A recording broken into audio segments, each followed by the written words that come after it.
So hello dear student, কেমন আছো? I hope প্রত্যেকে শুধু ভালো না, ভীষণ ভালো আছো। স্ক্রিনের উপরে ক্ষেত্রফল সংক্রান্ত উপপাদ্যের একটা প্রশ্ন দেখা যাচ্ছে, তাই না? এই প্রশ্নটা আমরা মন দিয়ে প্র্যাকটিস করব, কিন্তু তার আগে আমরা অঙ্কটা একটু পড়ে নেব। কি বলেছে দেখো, চিত্রে এবিসিডি একটি সামান্তরিক। বেশ, প্রথমে তাহলে এবিসিডি একটা সামান্তরিক অঙ্কন করে নিই। ওকে, এ বি সি ডি সামান্তরিক। বেশ, তারপর কি বলছে, পি এ বি এর মধ্যবিন্দু। তাহলে সাপোজ মনে করো এখানটা হচ্ছে পি, যা তার মানে হচ্ছে এপি ইকুয়াল টু বিপি।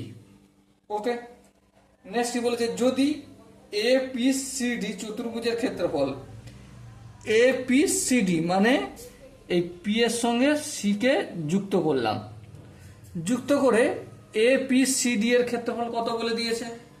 দেখো এখানে বলে দিয়েছে 36 সেন্টিমিটার স্কোয়ার। তাহলে ত্রিভুজ এবিসি এর ক্ষেত্রফল কত? ওকে, চলো আমরা ক্ষেত্রফল নির্ণয় করব, কিন্তু তার আগে আমি একটা কাজ করব। কি কাজ? এই যে সামান্তরিক, এর দুটো কর্ণ, একটা হচ্ছে বিডি আর একটা হচ্ছে এসি। চলো আমি এসি কর্ণকে যুক্ত করলাম। ওকে, এবার দেখো ত্রিভুজ এ সি ডি, এই একটা ত্রিভুজ পেলাম। হ্যাঁ, এর ক্ষেত্রফল,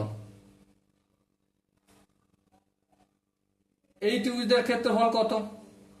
এই ত্রিভুজটার ক্ষেত্রফল ইকুয়াল টু ত্রিভুজ এ বি সি এর ক্ষেত্রফল। হ্যাঁ ঠিক, ক্ষেত্রফল। কেন ইকুয়াল? তার কারণ একটাই, যে এ বি সি ডি একটা সামান্তরিক, আর তার কর্ণ হচ্ছে এসি। তাহলে এই অংশটা আর পুরো এই অংশটা ইকুয়াল ক্ষেত্রফল হবে, সেজন্যই আমি এটা লিখলাম। এটা অবশ্যই কাজে লাগবে। কোথায় কাজে লাগবে এক্ষুনি আমরা দেখছি, ঠিক আছে? এবার দেখো, এই যে ত্রিভুজ এবিসি এর ক্ষেত্রফলের কি পাই, ত্রিভুজ এবিসি এর ক্ষেত্রফল ইকুয়াল টু কি, সেটা ইকুয়াল টু আমরা লিখতে পারি হাফ ইন্টু এই যে এ বি সি ডি সামান্তরিক, তার অর্ধেকটা। হ্যাঁ ঠিক, সেই জন্য আমি হাফ লিখেছি। সামান্তরিক এ বি সি ডি এর ক্ষেত্রফল। হ্যাঁ বেশ, বোঝা গেল, কোনো অসুবিধা নেই। আবার দেখো, আবার এখানে কি হয়েছে, ত্রিভুজের মধ্যমা ত্রিভুজ দুটিকে সমান ক্ষেত্রফল বিশিষ্ট ত্রিভুজে বিভক্ত করে। এই যে এ বি সি, ঠিক আছে, এই এ বি সি এই ত্রিভুজের মধ্যমা কোনটা? এটা যদি আমি এখানে কাট অফ করে অঙ্কন করি, তাহলে এই সিপিটা হচ্ছে মধ্যমা। কেন? কারণ এই যে এপি ইকুয়াল টু বিপি। হ্যাঁ, আর হচ্ছে পিসিটা মধ্যমা, তাহলে এই ত্রিভুজটাও যতটা, এই ত্রিভুজটাও ততটা। হ্যাঁ ঠিক, এই ত্রিভুজটাও যতটা, এই ত্রিভুজটাও ততটা। যদি তাই হয়, এবার দেখো আমাদেরকে কি বলে দিচ্ছে, এ পি সি ডি চতুর্ভুজের ক্ষেত্রফল।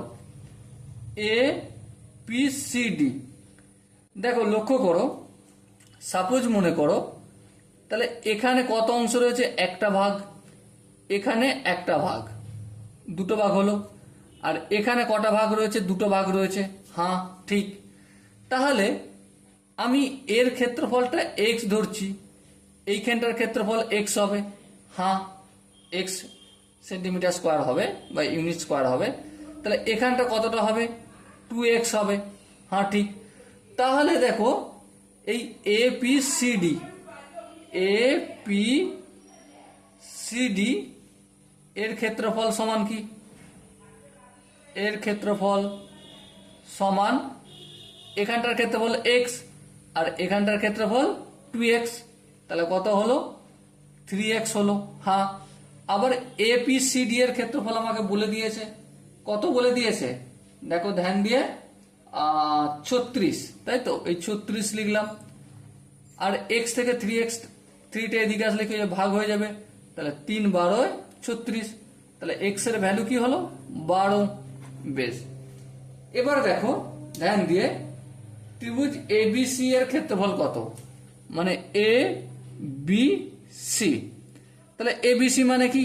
এই এক্সটা আর এখানে এই এক্সটা, তাই তো নাকি? হ্যাঁ, তাহলে 2x, 2x কত? 2x মানে 2 ইন্টু 12 ইকুয়াল টু 12 দুগুণে 24। ইউনিট কি আছে? সেন্টিমিটার, তাই তো? তার মানে সেন্টিমিটার স্কোয়ার। সো এখানে দেখো যে অপশনগুলো রয়েছে সেই অপশনগুলোর মধ্যে কোন অপশনটা ঠিক হবে? Obviously option C is the right answer হবে। ওকে, শুধু আমি এখানে একটা কনসেপ্ট কাজে লাগালাম যে এ বি সি ত্রিভুজের পিসিটা হচ্ছে মধ্যমা। কিটা? পিসিটা মধ্যমা। আর মধ্যমা মানে এই পোর্শনটা আর এই পোর্শনের ক্ষেত্রফলটা সমান। হ্যাঁ ঠিক। তাহলে এখানটা যদি এক্স হয় ক্ষেত্রফল, তাহলে এখানটাও এক্স হবে। হ্যাঁ ঠিক। আবার এসিটা কি?